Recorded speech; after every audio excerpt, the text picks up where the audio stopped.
I think it should be preserved and celebrated. It's what's distinct about the area. It's what people are proud of. They're kind of the industry, the dialect. That's why you're different to other places, and I think that difference should be celebrated. It's important to people, and it'd be nice to think that you can kind of keep the dialect and some of the traditions and food and things like that alive. As I get older, though, I get a bit more emotional about it, because I think everybody needs an identity. Everybody needs to know where they come from. Everybody needs to have an association. You get it with Scousers, and you get it with Geordies, and you get it with the Welsh, and you get it with the Scots, and you get it with the Cockneys, and everybody goes on about them, but we're overlooked.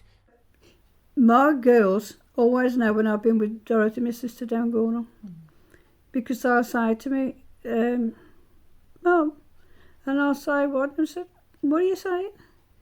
And I say, why? And they said, well, you've gone back to talking Gornal slang. And I said, well, I haven't, but you don't notice that you're doing it. And I very often say things to the children, and they'll look at me and they'll say to me, I don't know what you're talking about. I think it just gives that sense of community, that kind of feeling like you're all understanding the same thing. It's almost like an in-joke. I don't mean the dialect's a joke, but I mean, that kind of sense where everybody kind of laughs or gets something. And I think the dialect's a little bit like that. If you go to kind of comedy nights, people absolutely love it because they kind of all in the same environment, all laughing at the same thing and getting the words and that kind of way. And I think that is important to people, to have that sense of community ownership over things. Well, it's just, it's dynamic, isn't it? Language, it evolves, and you couldn't travel very far, could you, and speak Black Country dialect because nobody knew what you were talking about. And of course, one of the reasons is people stayed where they were, didn't they? And that's why you got the variation between Cradley Heath and what have you. A lot of people never went farther than a couple of square miles, did they? Black Country people always finish a sentence with a question, don't they? And it's until you hear that you realise that that's the case, ain't it? And you can't stop, can you? Because it goes on, do it. I went out with her who was smashing more. I'll go out with her again, why? We went down Starbridge Day. We had a great time, day. I had a smashing meal. It was wonderful, wore it. Because every time we talk to anybody, they can't hardly hear. When we have a fast when I'm talking, I've been here and something like that. And we know been today, what's he on about? Folks like that, they can't hear me. We went in the pub quite a while back, and this gentleman, he was dressed up in a suit, just a local pub, and he heard me, says, I know where you come from. She said, I come from Gornal, don't you? I said, oh, I don't know. I says, oh, no. She said, I knew straight away you come from Gornal, the way you was talking. I said, that's the way we talk, mate. My own passion just comes from, I just love the sound of the words, and they've been around you since you're kind of little. My granddad used to use the words and dialect words and sort of tell me what they all meant and that kind of thing. And I just think it's from that point of view, I just love them as a poet, as a writer. Any kind of slightly different words or words that kind of feel nice in your mouth, which a lot of the dialect words do to say, are important to me. And I talk like him most of the time. But other times, I'll slip into politeness. Especially when there's somebody else, it's automatic. I know I can, but that's the point of this to me. I've got to try and be myself. Yeah. Right. Now, like our kid, that's what my husband uses for that. He's got a younger brother, Chris, and he'll say, oh, our kid's on the phone. But I've never, they always said they put the pig on the wall, but I've never I don't know whether that's true or not. They always said, oh, they put the pig on the wall to watch the band go by. But I don't know. But I know I was always meant to go to church at St James's because my granddad was a strong churchman. We always went to St James's, and I had to go every Sunday at 11 o'clock with him. But you can call somebody a bomb pot if they're doing something silly. say he's balmy, or your barn pot, what you done that for? Exactly what a barn pot is, I don't know, do you, Oki? No. No. But it's a saying that I've heard a lot of over the years. Whackers is your money. And there wasn't much of that about, but I mean, you know, like, it was always known as hackers. But I mean, when we were younger, there wasn't much about. But I mean, our mum never went out to work. And we lived in our own house, which was a big thing then. But I mean, our dad used to work hard and keep us, because there were 6 of us. And then mum and dad. But the hackers was a bit tight. So that's where, if you had a cake, a tenner for a cake, you were having a treat. I went mad. And then there was the butchers over here, Turners. That was a butcher's for, donkey's years, old fam. I used to work there years ago. I used to deliver the meat. I used to have my little green van and take the meat. Oh, it was happy times. And my uncle Len, he used to kill all the cattle and the pigs. And that's what they always said, there's only a squirrel wasted on a pig. Next is a piece. Okay. Which I presume would be a sandwich. Yeah. Yeah, my nan always used to say that. Do you want a piece for lunch? Yeah. But you always have jam on your pieces. I remember when I was small, when I was at school, I used to call up my friend's house, and her gran used to give us a piece with the dripping on from the Sunday, you know, when the dripping. It was lovely, with a bit of salt on. Yes, I used to, come on, I'll give you a piecey. I used to give him a piece of bread and butter and cut all the crust off. But Stuart, when he was small, and I used to put him in his little chair the side of me while I washed in the kitchen, and I'd made blackcurrant jam. He used to eat practically a jar while I was washing on these pieces. He used to love it. Yeah, he had. And cook, I could do anything my granny could. We used to cook for him and bake, and so I learnt all my cooking. Apple pies I used to do, and the faggots and I don't know, tongue, and I could do anything. It was clever. If my granny had been born today, because she was a clever lady, but her hadn't got the chance, her'd have been a clever woman. She was a very clever woman, my granny was. And they idolised one another, my granny and granddad. Oh, what her said, we used to call her the Queen Bee.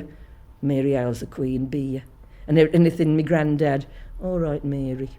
Wazzock, my dad used to call me that. I'm a bit of a wazzock, meaning a bit dopey. Wazzing is a nice word, that's not on your list, that's like the throat. Wammel, we're going with double E's, that's a lovely word as well, which is a dog. Going down to your dad and take his fiddle and a bottle of tea in a probably ordinary glass bottle. We used to take them. Dad. Yeah.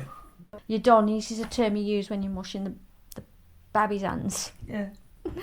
They come here, let me wash your donnies, that's what we'd say. And fizzog is your mouth, or your gob as we'd say. Oh, shut your gob, shut your fizzog.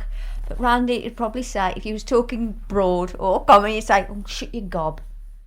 Yeah, go on, Keith. A face as long as a livery step, but now what we'd say, you got a face as long as a fiddle. Or a cricket pitch, or a football pitch, or... Oh, yeah.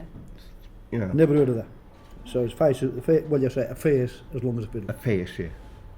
Yes, we can have an argy-bargy, can't we? A bit of row. Oh, I mean, them and argy, we do have argy-bargy now and again. Because it's too close together. You know, now we've retired and we're at home all the day, and I can't get out, and it just gets on one another's nerves, so therefore we end up in argy-bargies, don't we? We'd say a face as long as a fortnight, like they've got one on them queer. That's the way it is. And a wammel, it's a dog, that's what we'd say. That's what a wammel is. And a bob owler, you said it was like a mop or something. It probably is, but sometimes we use a bob owlet is somebody who's out late, which probably is a mop, and that's round a light, and that's what we'd say. Wench. Yeah. chap and wench. Chap's a boy, wench is a girl. Yeah. They're very nice saying really, is it? But wench is a wench. You think of a serving wench. A pit bunk wench. Yeah. It was women in the Black Country that used to pick up the nuts of coal that come off the wagons. They used to work on the pit bunks, and they were known as pit bunk wenches. He's got more experience than that than me. So. Used to get pick the black currants or whatever, and we used to get a bottle and a jobber, and we used to put it, and we'd job it, and then we'd have it lick it off the stick, a jobber. What have been you would tell me then? It was the I used to do that, and then we'd go scrumping, you know, with that more. Watch your ear, said ya, and goes, oh, get off. But there was nothing vicious, you know, nothing nasty. It was lovely. That's quite an interesting one, because Aubinia, I think it's almost like I don't think people really say it unless they're being funny. Does that make sense? So that's a kind of a strange one. If I meet like a fellow Black Country poet, we quite often say something like Aubinia, but I wouldn't say that to my mates. I think that's more of I don't think many people actually really truthfully say that. Well, that's an excuse to go and have a pint in there. That's an excuse to go to the outdoor to have a pint, because everybody, well, not everybody, but a lot of women used to go into the outdoors, and because they couldn't go in the pub, because men don't like them in the pub, so they used to go in the outdoor, and they'd probably be standing there drinking.